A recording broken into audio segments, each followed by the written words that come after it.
Welcome back to the channel. This will be episode 1 on the Pixel Echoes console histories. It's episode 1 and I'll be talking about Atari 2600. The Atari 2600 gaming console is significant in gaming history and it's considered a classic. The console was released in 1977 and quickly became the go-to choice for gaming fans. The clever design of the Atari 2600 brought video gaming to the masses. It paved the way for the modern gaming industry. It introduced a mixture of iconic games that stood the test of time, including Space Invaders, Pac-Man, and Pinfall. These games are still enjoyed by gamers today and continue to impact modern gaming growth. The Atari 2600's impact on gaming history is undeniable, and it remains a beloved console among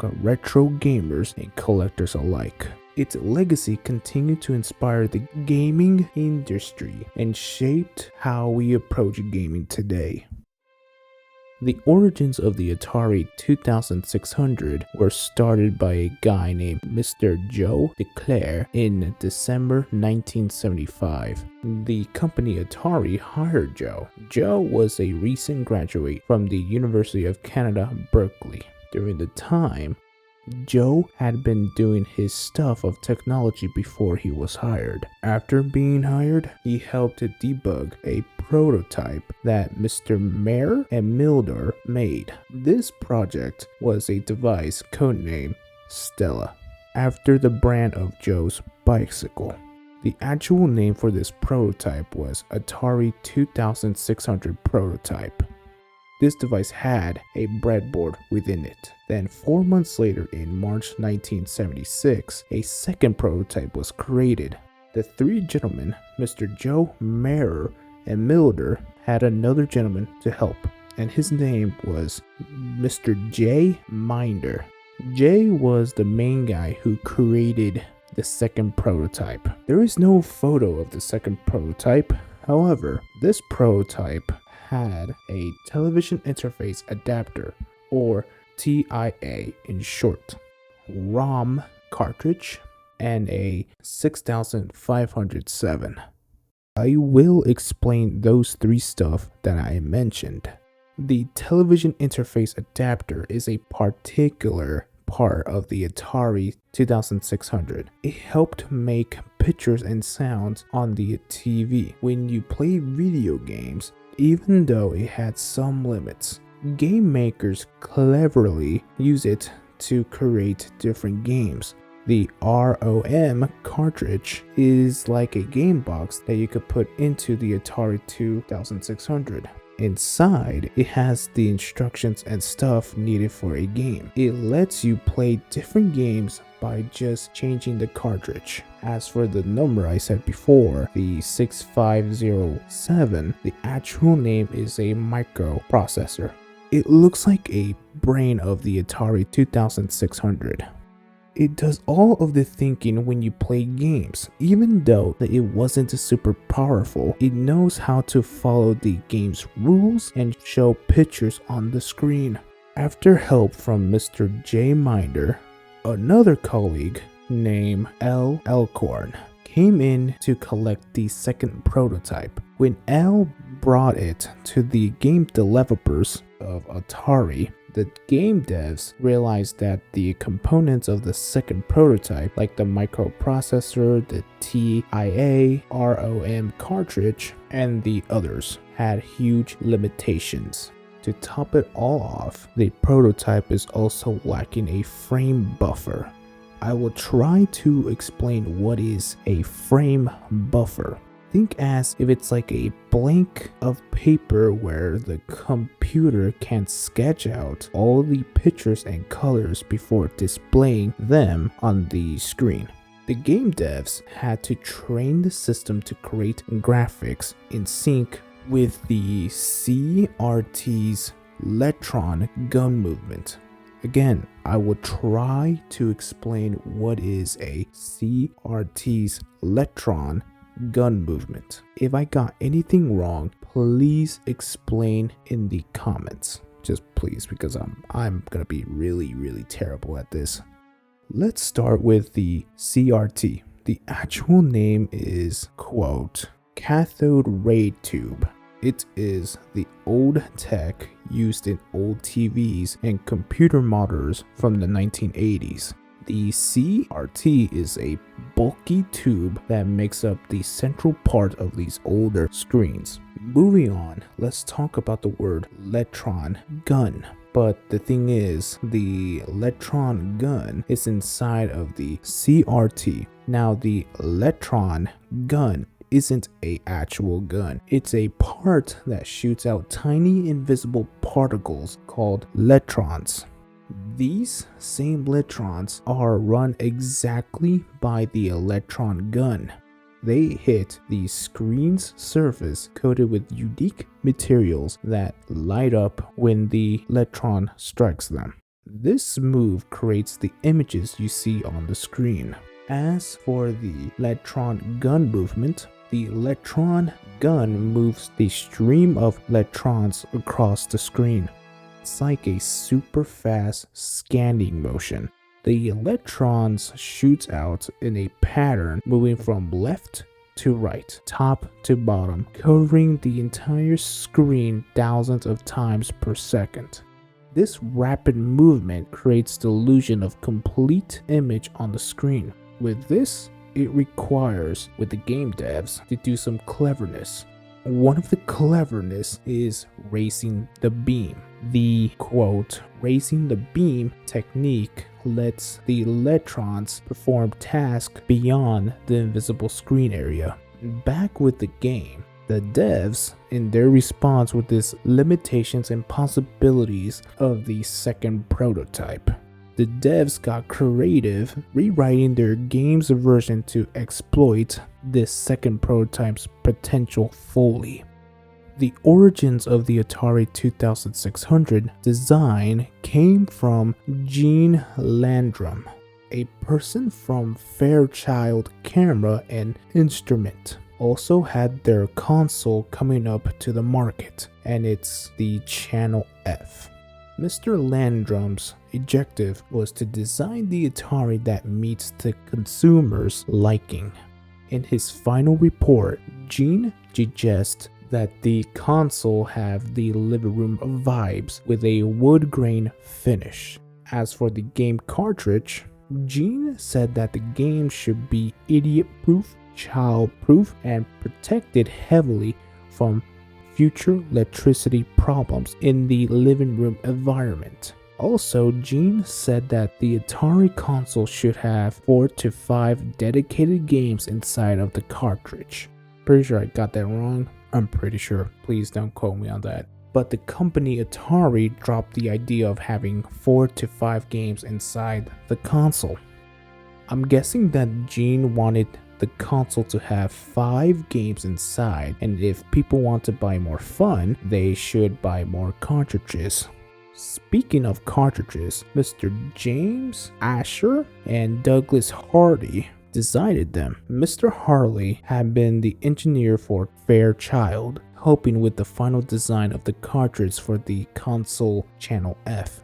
Later, Mr. Harley would quit Fairchild and went to the company Atari in 1976. The two gentlemen had to build the inside of the cartridge and the motherboard differently because they wanted to avoid design conflicts. However, the parts of the motherboard were designed under the influence of Channel F to help prevent static electricity problems. Back in the mid-70s, Atari was going through some money troubles. They needed more cash to get into the home console scene. But knowing Bushnell, Atari's big boss, didn't want to depend too much on outside money. They did manage to get some smaller investments in 1975, but it wasn't enough to get things rolling. So by early 1976, they started considering selling the company to a more significant player. That player would be Warner Communications. Warner saw the growth of the gaming industry. They would help Atari by profiling from their films and music.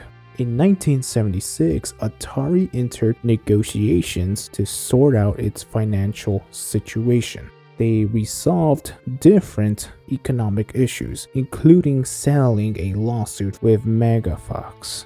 This lawsuit was related to patent disputes centered around Ralph H. Baer's patents, which formed the foundation of the Megafox Odyssey console. Then, in the mid-1976, the company Fairchild dropped some big news. They announced their new gaming console, the Channel F, and said it would hit stores later that year.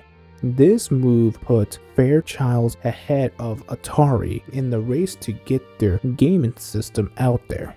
In October 1976, the month was a particular time in Atari's history because Warner decided to buy Atari for $28 million. Also, Warner wanted to give $120 million to Atari because the money was needed for Atari's second prototype, the Estella. In 1977, Evolution advanced for Atari because they branded their console as the quote Atari Video Computer System, and they started to make games. On June 4th, 1977, the console was finally showcased at the Summer Consumer Electronics Show, with the plans of releasing the console in October. There was a reason why Atari announced their console on June 4th. They were waiting for the lawsuit from Megafox to be finished. The case lasted from June 1st, 1976 to June 1st, 1977, basically a year. However, multiple problems occurred within the Atari's console during its first batch, including problems with cartridges. 3 months later, the Atari VCS was finally launched into store with the worth during the 1977's $199. In today's money, that would be $1,008. The console was launched with 2 joysticks and a game called Combat. During that time, 8 games were released with the console, but those 8 games had to be bought separately. Most of these games were from the arcade games, the Machine Arcade. In 1979, Atari had sold over 1 million of the Atari 2600. When you hear or see a piece of info on the Atari 2600, it's not hard to think back to the epic games and unforgettable gameplay experience it delivered. I will highlight a few legendary games that shaped the identity of this iconic console. First up, Space Invaders. This game was a sensation, and its fast-paced, alien-blasting action set a new standard. It made players feel like Earth's last line of defense against an alien invasion. The adrenaline rush became interchangeable with the Atari 2600 experience. Then there is Pac-Man. Sure, it wasn't an exact arcade replica, but it was the first time gamers got to gobble up those little dots and invade those pesky ghosts at home. Pac-Man was a defining moment, showing the arcade classics could live on your TV screen. Now, Adventure was a real game changer. It was one of the first games to feature a hidden world with objects you could carry and use. That simple dot representing your character. That sword that slays dragons, and the infamous Easter egg. These elements became legendary. Adventure laid the foundation of open world exploration in gaming. Let's not forget Pinfall. The daring jungle adventure of Pinfall Harry swinging on vines and jumping over crocs was an outstanding action game. It showed that gaming was all about more than just reaching a high score. It was about going on a virtual journey. These games weren't just pixels on the screen, but gateways to new experience. It made people feel like a hero, an adventurer, a strategist, or a speed demon. They were the heart and soul of the Atari 2600. They shaped its identity as the console that brought arcade thrills into people's living rooms. These games and their gameplay experience weren't just about scoring points, they were about creating memories in the sense of wonder that lives on in the hearts of gamers. The Atari 2600 was like a tech wizard in its heyday, pulling off some cool tricks that sets it apart from the pack. One of the standard features was its swappable game cartridges. It was like having a stack of different video games boards for a board game. You could pop in a new one and have a new adventurer. This was a game changer because before 2600, consoles came preloaded with just 1 or 2 games. With the Atari 2600, you could build your game library, which it was revolutionary. Then there was the joystick, a simple looking controller, but oh so effective. It gave players a level of precision and control that was unheard of at the time. These joysticks' movements translate seamlessly to the screen. Whether you were dodging asteroids or shooting aliens, it made gameplay smoother and more submersive, something every gamer can appreciate. But the authentic secret sauce of the Atari 2600 was its graphics. Now, by today's standards, they might seem pixelated and basic, but back then, it was mind-blowing. Those colorful, blocky graphics were the canvas of countless adventurers. The breakthrough was that the Atari could move those pixels around in real time, opening up a world of possibilities. Games like Pinfall and Adventure pushed the boundaries of what was possible, creating virtual worlds where players could get lost. So in a nutshell, the Atari 2600 was a trailblazer in gaming tech. Swappable cartridges, the trusted joystick, and the graphics that felt like magic. These creations didn't just set the console apart, they fundamentally changed the way we play games. It gave us the power to choose our gaming destiny, control our in-game actions like never before, and explore virtual worlds that felt real, all from the comfort of our own living rooms. It was a game console that didn't just play games, it made history. Just picture this. In the late 70s and early 80s, the Atari 2600 was the rock star of the gaming world. It was the go-to console. Everyone wanted a piece of the action. What made it so cool? For starters, it brought the arcade experience into your living room. You no longer have to hit up the local arcade. You can conquer space invaders or break blocks in Breakout at home. And let's not forget about the game-changing influence it has.